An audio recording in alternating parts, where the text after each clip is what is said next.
जम्मू काश्मीरमधील पहलगाम हल्ल्यानंतर भारत पाकिस्तानमध्ये तणाव वाढला होता। दोन्ही देशांमध्ये शस्त्रसंधी झाली आणि याच शस्त्रसंधीवरून शिवसेना ठाकरे पक्षाने सामनामधून भाजप आणि पंतप्रधान मोदींबद्दल अनेक गंभीर सवाल उपस्थित केले।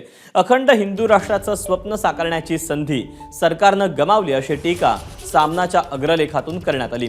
पाकड्यांना गोळ्या चालवण्यासाठी जिवंत का सोडलं असं सावरकरांचा आत्मा विचारत असेल असं आपल्या अग्रलेखात सामनाने म्हटलंय।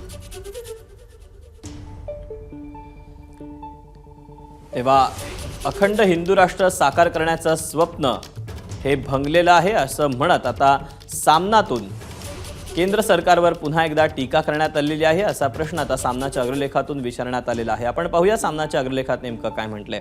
भारतीय सैन्यानं युद्धात आपल्या वीरांचं बलिदान दिलं, नागरिकांनी प्राण गमावले, पण हाती काय पडलं? पाकव्याप्त काश्मीर द्या अशी मागणी पंतप्रधान मोदी यांनी केली, ही एक बातमी आली। ज्या गोष्टी लढून मिळवायच्या त्या मागून मिळत नाहीत।